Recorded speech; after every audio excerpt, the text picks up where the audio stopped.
Hey Conan, tu pourrais me filer ton multimètre qui est là? J'en ai besoin pour bricoler. Ah bon? Allez, sois sympa. Bah allez, tiens. Ok, merci. Salut. Salut!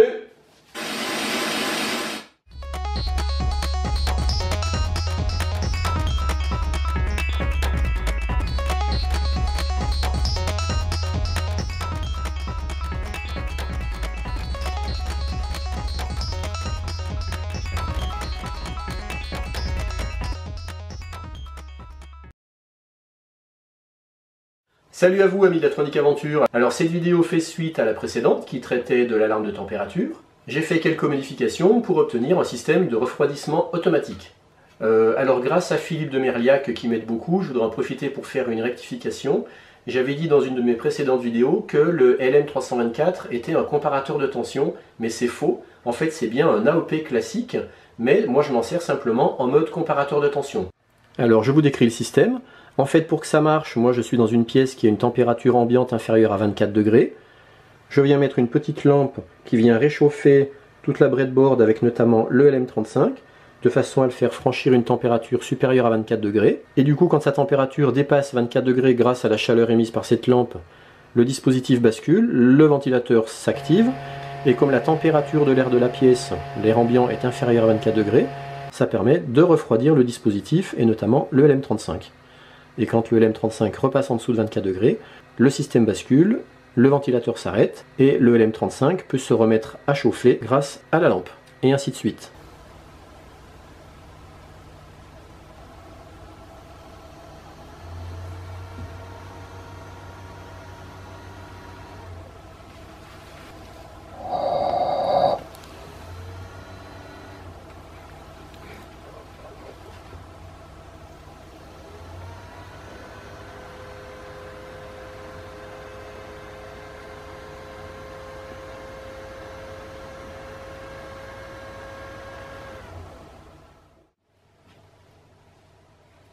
Là, je touche le LM35 avec mon index. Le ventilateur s'est mis en route. J'enlève mon index.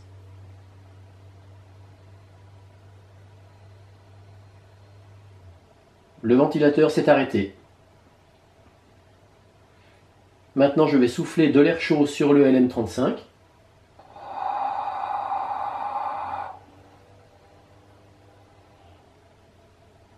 Et voilà. Sachant que dans cette configuration, l'oscilloscope est réglé pour, en vertical, un carreau égale 1 volt. Donc on voit bien qu'en position basse, il est pratiquement à 0 volt, en fait il est à 0,6 volts, et en position haute, il est pratiquement à 4 volts. Et on voit bien que le LM324, sur sa sortie V-out, fonctionne en tout ou rien.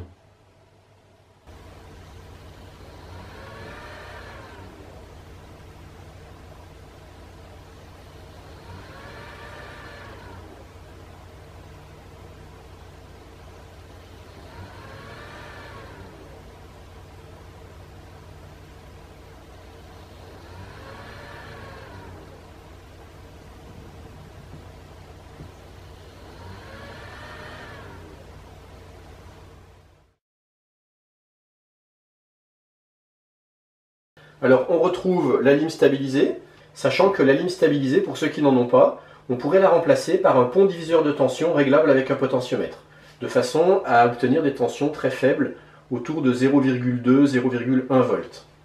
Alors comme dans le précédent montage, on retrouve une première lime en breadboard 5 volts, le LM35, le LM324, donc toute cette partie-là, il n'y a pas de changement.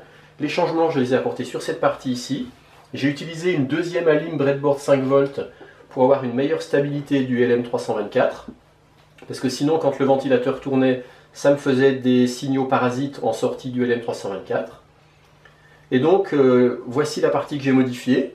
Contrairement au montage d'avant, cette fois la LED verte s'allume quand la température est en dessous du seuil de température fixé par la lime stabilisée. Et puis quand la température du LM35 est supérieure au seuil, c'est le ventilateur qui se déclenche. Donc quand la température est en dessous, c'est la LED verte qui s'allume, puisque le courant peut passer comme ça dans ce sens-là. Et quand la température du LM est supérieure au seuil fixé sur la lime, le courant cette fois va passer dans ce sens-là, comme ça, piloter un transistor qui va piloter un ventilateur. sachant que moi c'est un petit ventilateur d'ESC, de contrôleur de variateur, que j'ai récupéré sur donc un ESC de modélisme. Avant de faire ce montage-là, j'ai vérifié avec un ampèremètre combien de courant consommait ce ventilateur pour une tension à peu près de 4 volts. J'ai trouvé à peu près 60 mA. Donc forcément le LM324 ne peut pas fournir le courant nécessaire au ventilateur, parce que ça fait trop de courant. Donc je passe par un transistor. Donc je rajoute une résistance de 2,2 K, ce qui fait qu'au niveau de la base de mon transistor, j'ai un tout petit courant qui va permettre de piloter un plus gros courant au niveau du ventilateur. Et ce qui fait qu'en alternance, quand la LED verte sera éteinte, le ventilateur tournera, et quand le ventilateur sera coupé, la LED verte sera allumée. Et donc, un rappel, les moins des 3 alimes, il faut bien qu'elles soient reliées ensemble pour que le comparateur, pour que le LM324 puisse fonctionner comme il faut en mode comparateur de tension.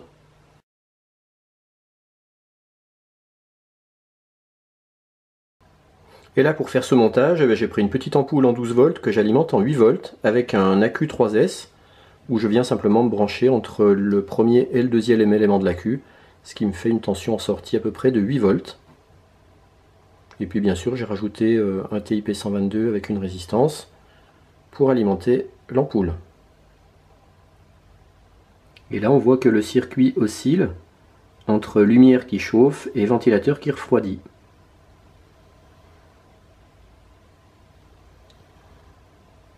La lampe réchauffe le LM35 qui est tout près. Quand la température de seuil de 26 degrés est atteinte, le circuit fait basculer le fonctionnement et la lampe s'éteint et le ventilateur s'active et refroidit le LM35.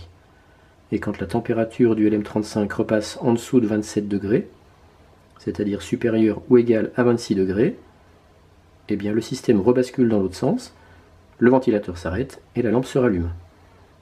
Donc on voit que le système a tendance à s'autoréguler autour de 26 degrés. Si par exemple je monte à 27 degrés, et bien là, la lampe va continuer de rester éclairée jusqu'à ce que le LM35 atteigne la température de 27 degrés. Et le système va cette fois osciller autour du 27 degrés. Donc là, moi j'ai pris une petite lampe parce que je suis sur des très basses tensions, mais le système pourrait tout aussi bien marcher avec des systèmes de relais et un chauffage électrique sur une tension de 220 volts par exemple. Voici le schéma des modifications. J'ai rajouté une 4e alime, parce que j'ai une alime ici, une là, une là. J'en ai rajouté une 4e, c'est mon AQ LiPo 3S que j'utilise que en 2S, en 2 éléments pour avoir du 8 volts. J'ai ici mon ampoule 12 volts. Alors pourquoi j'alimente une ampoule 12 volts en 8 volts? C'est tout simplement pour pas qu'elle chauffe trop, pour pas qu'elle consomme trop. J'ai vu que mon ampoule 12 volts pouvait fonctionner en 8 volts, donc tout simplement j'ai mis du 8 volts pour ça. On voit que l'ampoule elle est pilotée par un autre transistor TIP 122 que j'ai ajouté, le même transistor que celui-là. Et donc il est alimenté par sa base à travers une résistance de 18 k ohms.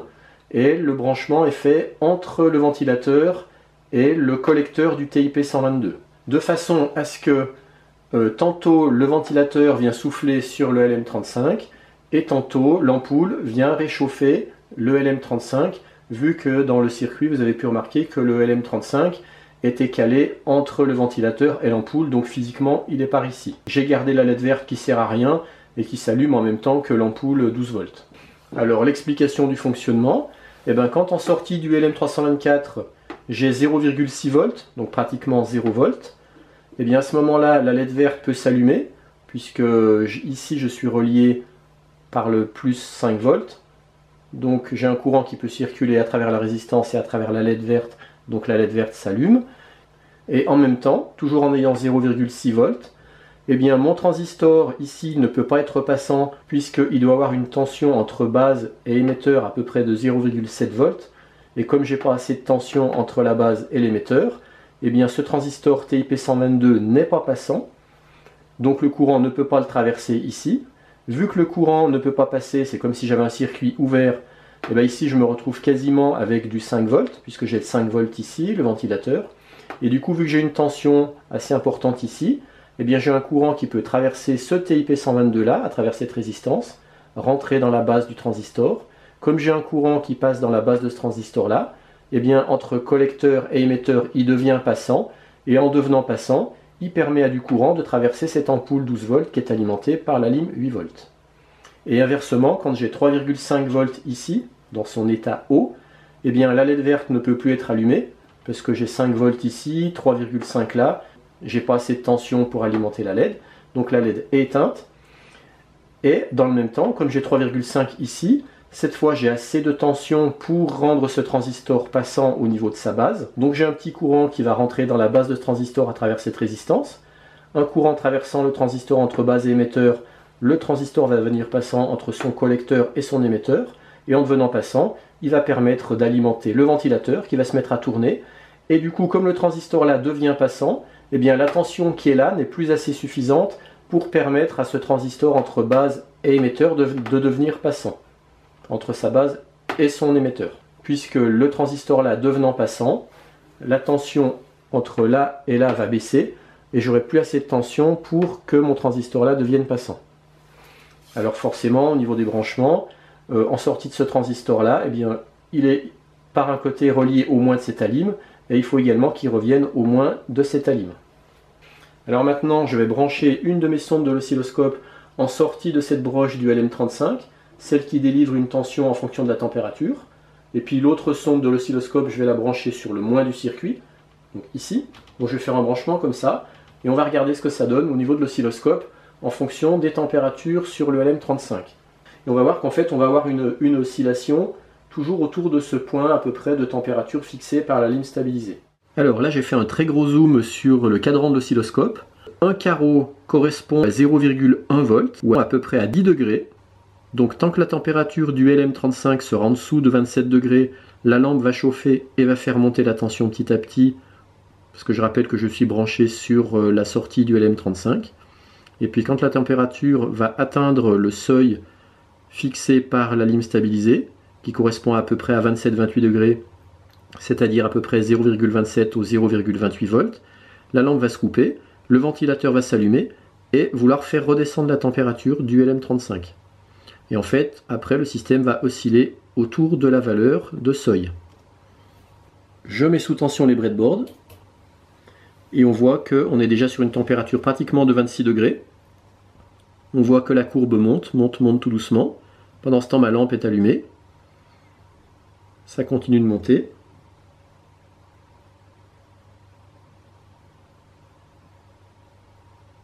Et voilà, la lampe vient de s'éteindre, le ventilateur vient de s'allumer et on voit que la température est légèrement descendue, parce que la courbe est légèrement descendue. Et là maintenant, on voit que la courbe fait sans arrêt des allers-retours, des toutes petites montées, des toutes petites descentes, autour de la valeur de seuil.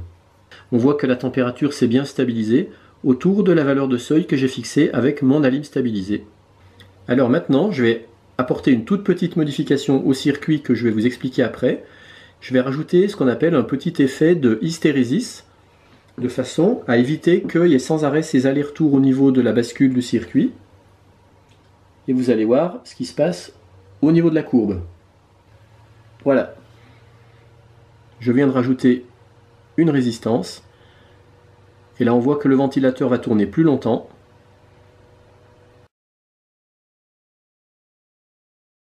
La tension va redescendre un peu plus bas. Et là, ça y est, c'est reparti en dispositif en chauffe.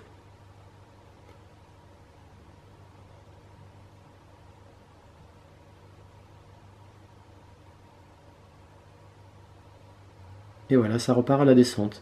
Donc là, on voit qu'on a une amplitude qui est plus grande et plus lente. On n'a pas constamment des changements d'état. Le refroidissement est plus marqué, il est plus long. Et le réchauffement également. Il est plus long. Et là je vous montre maintenant concrètement sur la breadboard en mode sans hystérésis et avec hystérésis. Donc là je suis avec l'hystérésis. Donc on voit que le ventilateur tourne plus longtemps et que la lampe reste allumée plus longtemps.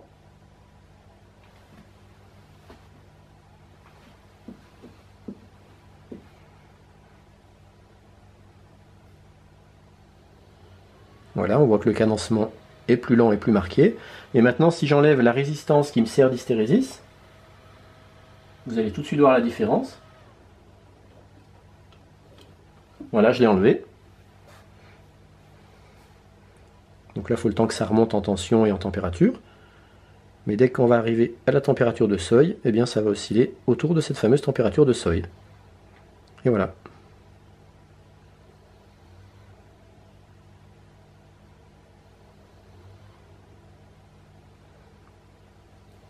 Ça, c'est Philippe de Merliac qui m'a expliqué comment faire.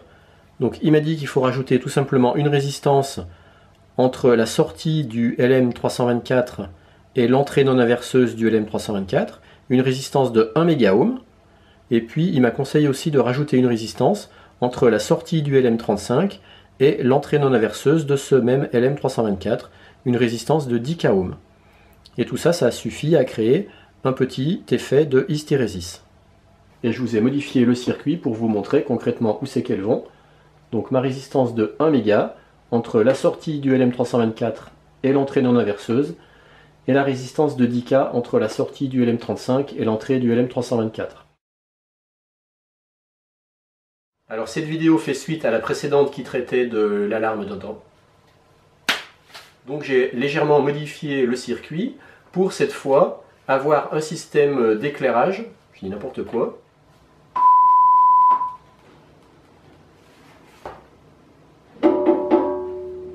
Hé, Tonin, tu pourrais me filer ton multimètre qui est là? J'en ai besoin pour bricoler. Allez, sois sympa.